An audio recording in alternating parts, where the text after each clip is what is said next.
ISRO ചാരക്കേസിൽ കോടതി വിധി പരിശോധിച്ച് തീരുമാനമെടുക്കുമെന്ന് മുഖ്യമന്ത്രി ഉമ്മൻചാണ്ടി. ഉദ്യോഗസ്ഥർക്കെതിരായ നടപടി മെറിറ്റ് പരിശോധിച്ച് തീരുമാനിക്കും. കോടതി വിധിയുടെ പശ്ചാത്തലത്തിൽ CB മാത്യൂസ് വിവരാവകാശ കമ്മീഷണർ സ്ഥാനത്ത് തുടരുന്നത് ശരിയാണോ എന്ന ചോദ്യത്തിന് നിയമിച്ചവരോട് ചോദിക്കാനായിരുന്നു മുഖ്യമന്ത്രിയുടെ മറുപടി. ചാരക്കേസിൽ ഉദ്യോഗസ്ഥർക്കെതിരെ നടപടി സ്വീകരിക്കണമെന്ന കോടതി വിധി പരിശോധിച്ച് സർക്കാർ തീരുമാനമെടുക്കുമെന്നായിരുന്നു മുഖ്യമന്ത്രിയുടെ മറുപടി. കോടതിയെ എപ്പോഴും മാനിക്കുന്ന ഗവൺമെൻറ്റാണ് UDF ഗവൺമെൻറ്. അത് ഗവൺമെൻറ്റിൻ്റെ തീരുമാനത്തിനെതിരായി വരുമ്പോഴും അനുകൂലമായിട്ട് വരുമ്പോഴും എല്ലാം അത് ഉൾക്കൊള്ളുന്ന ഒരു സമീപനമാണ് UDF എല്ലാ കാലത്തും സ്വീകരിച്ചിട്ടുള്ളത്.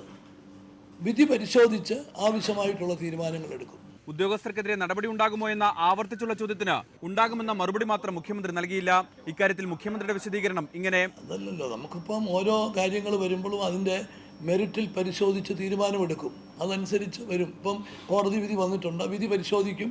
പരിശോധിച്ചിട്ട് എന്താണ് ചെയ്യേണ്ടതെന്നുള്ളത് നോക്കും. വിധി വന്നിട്ടും CB മാത്യൂസ് മുഖ്യ വിവരാവകാശ കമ്മീഷണർ സ്ഥാനത്ത് തുടരുന്നത് ശരിയോ എന്ന ചോദ്യത്തിന് മുൻ മുഖ്യമന്ത്രി VS അച്യുതാനന്ദനോട് ചോദിക്കാൻ മുഖ്യമന്ത്രിയുടെ പരോക്ഷ മറുപടി. എന്നോടാണോ ചോദിക്കുന്നത്, അദ്ദേഹത്തെ ആ പോസ്റ്റിൽ ഇരുത്തിയ ആളിനോടാണോ ചോദിക്കേണ്ടത്? ചാരക്കേസിൽ കൂടുതൽ ചോദ്യങ്ങൾ ഉയർന്നതോടെ മുഖ്യമന്ത്രി മറുപടി നൽകാൻ നിൽക്കാതെ വാർത്താസമ്മേളനം അവസാനിപ്പിച്ചു.